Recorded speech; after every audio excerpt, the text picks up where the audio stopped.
Hello and happy Halloween! Even though this year will be pretty different for everyone, let's all enjoy this special day. For this year, I chose to create a Lilith doll, and for my base, I chose a Spectra. I'm going to start off by cutting her hair as close to the scalp as possible.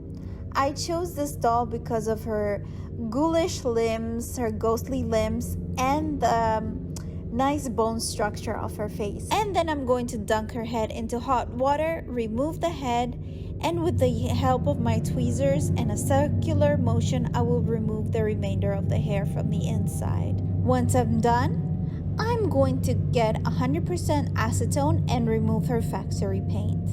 I squish the head in different ways just to get into the little difficult areas to get, especially in the crack of the lips. I wanted to give her some horns, and what I'm going to do here is mark with my pencil where I want my horns to be. After that, I will get some wire, poke it through the head. The best way I found was using pliers. It helped the wire go easily through. After that, I'm going to push it down the neck. I'm going to roll it to make like a knot, and this will give some anchor so it doesn't pop off from the head. Once that's done, I'm going to pull the wire out, do the other side, and then cut them to the length that I would like them to be.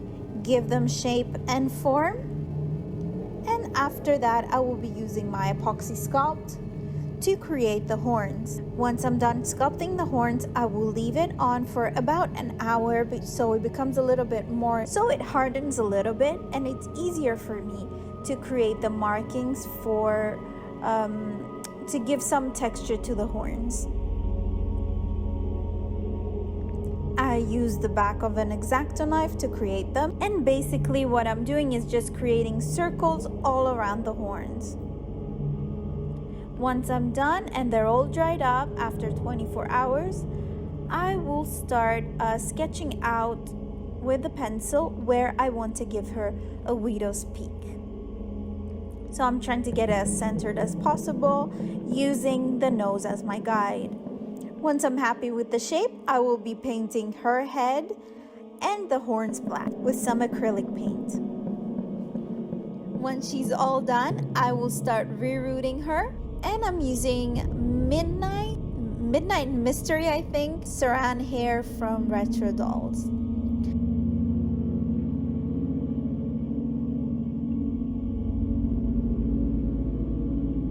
I've sprayed the dolls with 3 layers of Mr. Super Clear, and now she's ready for her face up. I will be doing her lips with a red pencil, getting the shape, and then filling them in. I use Prismacolors for my pencils. I find them the best. After that, I'll take a light brown, sketch out her eyes just to get the placing correct. And in case I make any mistakes, it will be easier to erase the brown than the black. Once I'm done with that, I will start shading around the eyes with some red pastel. And then moving on up the top of the eyes, I'm adding some brown and some red. Just creating the crease of the eye using a brown pencil. As for the eyes, I just want them to have like a blank, empty look, so I won't be creating an iris. I'm making them baby blue just on the outside and white on the inside. And giving her some contour with a little bit of a gray pastel. And also adding a little bit of black around the eyes. And now using a light brown pencil again, I will start sketching out where I want her eyebrows. It's the same concept as the eyes. I'm going in with the brown first because it's easier to erase, and because usually eyebrows and eyes are the hardest thing to get. Once I get everything down, I will go and spray her again with Mr. Super Clear and go for my second layer. But before I do that, I will be marking with a pencil where I want her sigil. Basically, this is Lilith's demon sign, and I will be sketching it on her forehead. Also adding some black watercolor in her nostril. So here we go. We are finally on the second layer, and this is my favorite part. adding the black eyeliner, and in general adding the black details on the doll. It gives it more of a life, intensifies the colors, and gives her more detail. So while I'm working on the eyes, I will tell you a little bit about Lilith. So she's been very popular lately with shows like Sabrina and Lucifer. She is supposed to be the first wife of Adam according to Jewish mythology, but lately we've been doing some research, and she actually appears in ancient Sumerian texts as an Anunnaki, which is a sky person, basically referring to sky gods or aliens. And she has a special place in my heart because of my cat's name, so I chose to do Lilith. And here I'm continuing to intensify the colors with pastel, some brown and some red, and also a little bit of black. Also, I'm going to give her some ombre lips, and for that I'm using a pastel.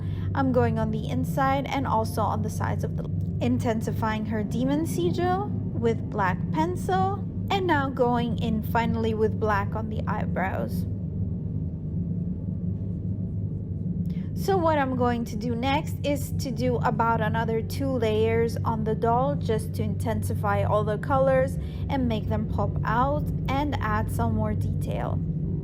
And once I'm done with that, I will be moving on to adding some glitter highlights on her cheekbones, just because I wanted to give her more of a magical look. I love glitter on my dolls. And then moving on to adding some Liquitex matte varnish on her lips. Even though I'm a little bit disappointed it wasn't as matte as I would have liked it. Maybe it would have been better if I just left her like that. And then using high gloss varnish on her eyeballs and also on her eyeliner. For some reason I really like glossy eyeliner. So once that's done, we're gonna move on to her outfit. I wanted to give her a pentacle harness, so what I'm going to do is cut some black lace, the thinnest one that I could find. I will put it under her breast and glue it with some fabric glue. One on top of her chest.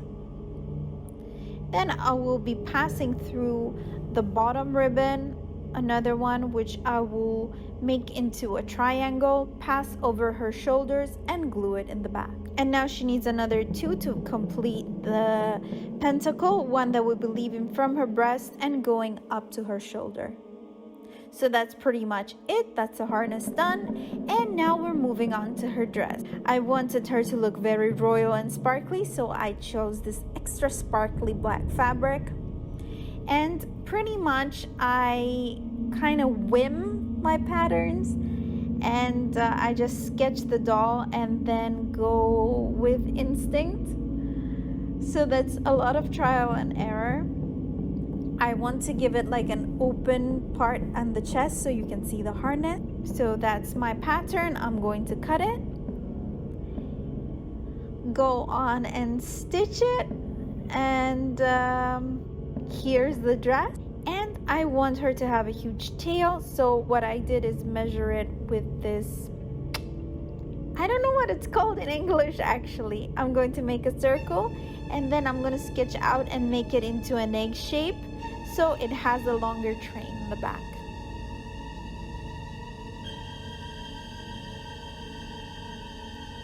Marking where I need to make a hole for her legs to go through.